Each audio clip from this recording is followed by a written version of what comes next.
as far back as I can remember, I've been fascinated with the southwestern United States, inspired by stories, images, and especially from the old movie westerns. I've always wanted to visit and explore the area, and that chance finally came to me in the early spring of 2022. Although the visit was limited to just a few days, it was enough time to take in 3 places that I've always wanted to see in person: the Grand Canyon, the small town of Sedona, and the cliff dwellings in the Walnut Canyon area, all within just a short drive of Flagstaff, Arizona. And in this little travelogue, I want to share with you some of the highlights of those 3 areas. But as fate would have it, just prior to the Arizona trip that had been planned nearly a year in advance, the evening before our scheduled departure day found a unique opportunity to go back in time to the 1960s when the Monkees, a pop and rock singing group that began as a television show but ultimately broke into becoming a legitimate band that hit the contemporary music charts for a number of years. Now, only one member of the band, Mickey Dolenz, is still living, and he had set out on a tour that honored the other 3 members. So, we took a couple hours drive to Indiana's Brown County, just 9 hours before our scheduled departure time for the Arizona trip. Now, I honestly had little hope that the 77-year-old Dolenz could really put on a show, but he pulled it off with amazing skill. Just listen to this voice.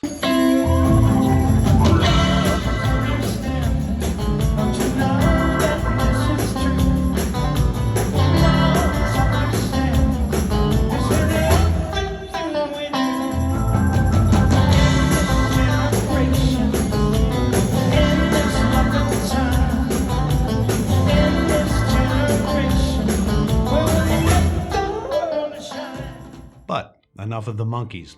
Let's get to the trip itself. Please sit back for what I hope will be an enjoyable experience for you, because being there was certainly a highly enjoyable experience for me.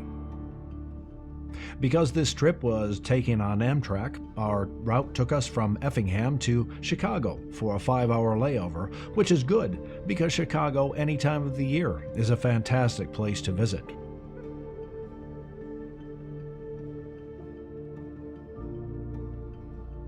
We had a chance to walk around, and for the first time in all of my visits to the city, I finally saw Cloud Gate, affectionately known as the Bean, located downtown in Millennium Park. After that side trip, it was time to return to Union Station to catch our train. Opened in 1925, Union Station is a major transportation hub that serves around 120,000 passengers a day. Built with Bedford limestone quarried right here in the middle of Indiana, it's the same limestone that was used in the construction of such places as the National Cathedral in Washington, D.C., the Pentagon, the Empire State Building, and the Biltmore Estate. Because we had sleeper accommodations, we got to use the Metropolitan Lounge, a large and really comfortable waiting area that has a variety of complimentary snacks and soft drinks. Now, because of COVID, the selection was fairly limited, but the lounge does offer a lot more comfort to passengers waiting for departure. The Chicago to Flagstaff trip is scheduled for around 34 hours, but because Amtrak has to give the right-of-way to freight trains, that time is often extended. So, having a sleeping accommodation was a real plus, as it gave us the chance to stretch out for a full night's sleep and access to a shower.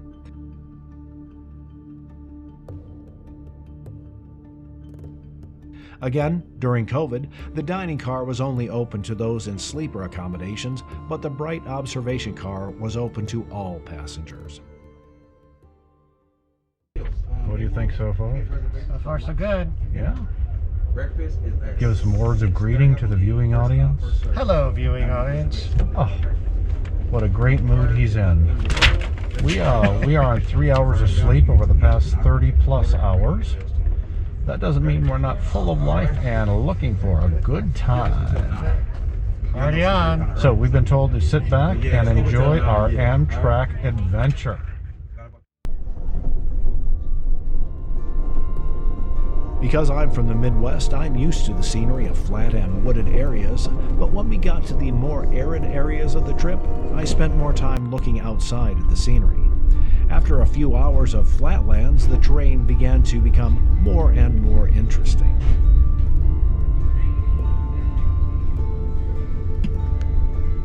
Eventually, we made it to a somewhat chilly evening in Flagstaff at around 10 p.m. local time and headed to our Airbnb.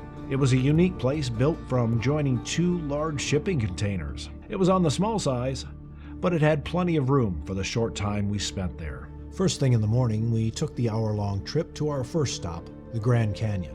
Arriving rather early in the morning and that part of the year, there were very few people when we arrived, and while more showed up as time went by, there was never a crowd of any appreciable size. Our first stop was at the Desert View, taking a nice walking path to the south rim of the canyon. And what we saw when we got there was, well, maybe John Wesley Powell said it best with, "The wonders of the Grand Canyon cannot be adequately represented in symbols of speech, nor by speech itself." Looking at the Grand Canyon for my first time was, without question, one of the most awe-inspiring, inspirational, and breathtaking experiences of my life. I can't imagine anyone's artistic creativity or camera being able to come anywhere near presenting the canyon as actually being there to see it in person does. Looking in any direction gave me something new and exhilarating to see. We really do feel the limits of human expression when we find no fitting words to describe what we're experiencing deep in our own soul. As I saw Mike standing like that, the words of Mark Goulston came to me. I can still remember the first experience of standing at the edge of the Grand Canyon and looking into it. It was so awesome. It took a fair amount of restraint to prevent me from jumping into it because I was certain I could fly. Scientists believe that the Grand Canyon was formed 5 or 6 million years ago as a result of the Colorado River cutting through the rock and assisted by other forces like the wind and a constant process of erosion. The canyon itself is around 277 miles in length and around 18 miles in width and covers nearly 2,000 square miles and consists of both igneous and metamorphic rock, primarily limestone, shale, and sandstone. Many of the paths, retaining walls, steps, and other developments were constructed by the Civilian Conservation Corps, a program created in the early 1930s during the Franklin Roosevelt presidency in response to the Great Depression. Work on the canyon's south rim began in 1933 and lasted until the program ended in 1942. Members of the CCC actually camped at the bottom of the canyon during the time they worked there. The CCC managed programs across the United States with a total of 3 million workers during the program's existence and provided services to both the federal and state park systems. Their work can still be seen today and will be for a long time into the future. Some of the pathways along the south rim are protected by decorative fencing, but much of the rim's area has no barrier and you can literally put your toes on the edge and look down into what can be an almost dizzying vantage. Jerry Smith Reddy said of the canyon, "Beautiful doesn't begin to describe it. A flower is beautiful, but this is beautiful the way that a person is beautiful. Terrifying with its jagged edges, yet seductive with its crevices that hide so many secrets." Trees and shrubs all around the canyon are mostly pine, juniper, oak, aspen, and cottonwood. And the bushes include agave, blueberry elder, big sagebrush, waxcurrant, Mormon tea, rabbit brush, and banana yucca. All hardy species that thrive in the rather arid conditions of the canyon. All along the south rim are developed vistas that offer spectacular views of the canyon, and for those wanting more than touristy type viewing, the park offers a wide variety of hiking trails. Although we didn't have time to hike, the canyon has trails ranging from short, easy walking to more challenging overnight hikes that will challenge any skill level. Theodore Roosevelt used a presidential proclamation to establish the Grand Canyon Game Preserve in 1906, which was then declared a national monument in 1908 and in 1919 declared a national park. This visit to the Grand Canyon is something I'll never forget, and as time marches along, my want to return will become stronger and stronger. If you haven't had the opportunity to visit the park, I certainly hope one day you will, and that you'll have the same soul-stirring experience as did I. I promise you'll never forget it. Our next day trip was to the small town of Sedona, which is about an hour south of Flagstaff and makes for a great day trip. The scenery is, like that of the Grand Canyon, almost beyond words. Now, Sedona only has around 10,000 full-time residents, but that's in contrast to what's estimated to be around 10 million tourists that move through the town every year. Fortunately, we weren't there during the height of tourist season, but we still had to deal with a sizable crowd. So, please join along for a short visit to Sedona, Arizona. We drove to Sedona along State Road 89A, where at about 15 miles or so outside the town, the view turns into stunning scenery with deep cliff walls on either side of the road as it serpentines through the rugged landscape. But soon, the landscape became a bit more flat, and the well-known distinctive rock formations came into view, their red color prominent due to the oxidation of the iron in them. While downtown is a definite tourist destination, we opted to spend time at the Sedona Heritage Museum located on the northern side of town.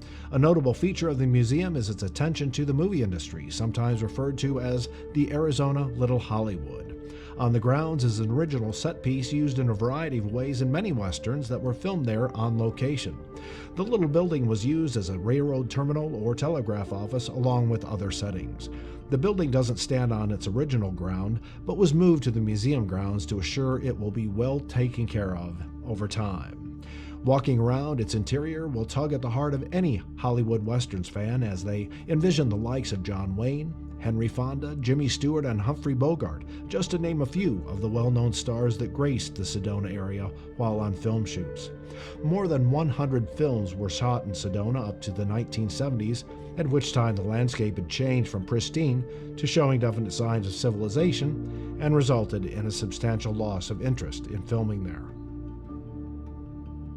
The museum is located in the preserved homestead of the Jordan family and on the grounds where the family raised apples and pears to be shipped across the nation. The homestead started as a one-room cabin, but expanded considerably into the building that now houses the museum itself. Much of the original interior remains the same, with historical displays set up throughout the home. Can you just imagine waking up every morning to look outside to these sights? Their beauty and majesty qualifies them as unique geographic gems. Our last major trek was to Walnut Canyon, a national monument located just outside Flagstaff, and, like the Grand Canyon and Sedona, is breathtaking in its natural beauty. So, let's head to our last stop in this journey, to the cliffs of Walnut Canyon. The Walnut Canyon National Monument is located just a few miles outside Flagstaff, where 600-foot canyon walls have been carved out by the Walnut Creek over the past 60 million years. The area has two trails. The Rim Trail takes visitors along a short path that features some ruins of Pueblo structures on flat land made for both housing and grain storage, in contrast to the dwellings built into the canyon walls that you'll see in just a bit. But both types of dwellings used limestone rocks held together with a mortar of clay and the use of wooden beams to reinforce openings in the constructed walls. These were the dwellings of the Sinagua, and thanks to the work of preservationists, the National Park Service, and the Civilian Conservation Corps, visitors can get a close-up view of over 20 different canyon-dwelling ruins, which were built between 1100 and 1200 AD. The Sinagua left the life of cliff dwelling after 100 years or so, but they left behind these magnificent structures that we see today. The other trail is the Island Trail and is what you're seeing on the screen right now. The trail is about a mile long that takes visitors past many of those cliff dwellings. Now, a mile-long hike sounds like a rather simple thing to complete, but a note at the beginning of the trail that reads, "Know your limitations before hiking this trail," does provide a somewhat ominous caution for what lies ahead. The hike descends 185 feet and is serviced by 240 steps. Now, going down is rather easy, but going back up can be challenging, especially for those unaccustomed to engaging somewhat strenuous activity at an altitude of around 7,000 feet. Now, although we were in fairly good shape, we found ourselves taking multiple breaks as we huffed, puffed, and felt our hearts racing over the entire ascent portion of the trail. Life for the Sinagua 1,400 years ago was filled with taking full advantage of the abundant plants and animals in the area. Though the word Sinagua is actually a contraction of two Spanish words meaning without water, and refers to the Sinagua's people's ability to successfully farm what was otherwise arid land by using advanced skills of using natural rains rather than irrigation techniques to assure that their crops were sufficiently watered, and they found ways to grow the staples of beans, squash, and corn. When the Sinagua departed their cliff-dwelling environment in Walnut Canyon, they left behind a treasure trove of possessions, which for hundreds of years lay undisturbed. But when the cliff dwellings were discovered by settlers in the 1800s, many of the artifacts left behind were taken as souvenirs. The taking of artifacts seemed to have gone to the extreme, as there is evidence that dynamite was used in some of the cliff dwellings in a quest to find even more artifacts. The ongoing artifacts at the time raised concern on the part of local residents, and concerted efforts began to protect what remained, and eventually those efforts resulted in the declaration of the area becoming a national monument in 1915, which provided protection of what was left in the area, first to the U.S. Forest Service, then in 1934 to the National Park Service. Over 300 dwellings exist around the canyon area, but other those along the Island Trail, most are inaccessible. But many of them can be observed from a distance from the rim trail or the large viewing windows in the visitor's center. But the dwellings themselves aren't the only striking feature along the Island Trail. The many steps, the path itself, along with its fortified edges, were built by members of the Civilian Conservation Corps, which we talked about during the Grand Canyon portion of this film. And once again, I found myself repeating the words, "Now this would be a great place to work," as I looked around at the striking scenery all around me. As I was filming with my handy GoPro camera, I found my left shoulder constantly hugging the cliff wall, as many points on the pathway were rather narrow and without guardrails in place. I was far more comfortable hugging the wall rather than venturing out toward the edge. There were times that I didn't know where to focus my attention, to the cliff-dwelling ruins or the scenery to my right. But anywhere I looked, I saw the immensity of both nature and the human spirit that focused on not just survival, but to the building of fairly advanced dwellings that by any definition were home to a group of people that lived a long time ago. Now, there is evidence that the Sinagua engaged in trade with other inhabitants of the region, so perhaps they saw the trade-off of the relative safety provided by their cliff dwellings as insufficient reason for remaining on the cliffs, and they opted to move to an area more easily inhabited as food and water and the expression of art and culture existed more easily. But I admit that my hunch is just that, a hunch, and perhaps it's left to the archaeologists and other specialists to surmise what caused the Sinagua to leave their cliff homes. After all, I was just a visitor, as I hope you too one day will be. We finally found ourselves at the end of our trip, and it was time to take Amtrak's Southwestern Chief back home at 4 o'clock in the morning, after pulling our luggage for nearly a mile because a taxi or Uber service was unavailable at that time in the morning. We were tired but fulfilled as we realized that we had just checked off some big bucket list items. We'd like to thank you for your time and leave you with this.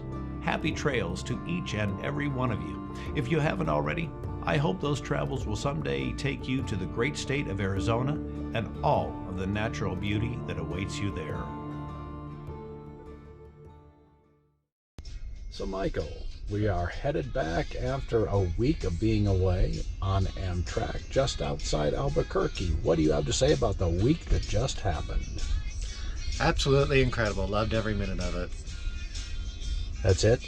You saw some of the most stunning scenery, landscape, vistas in the world, and that's it? Yep, beautiful. Watch for the movie.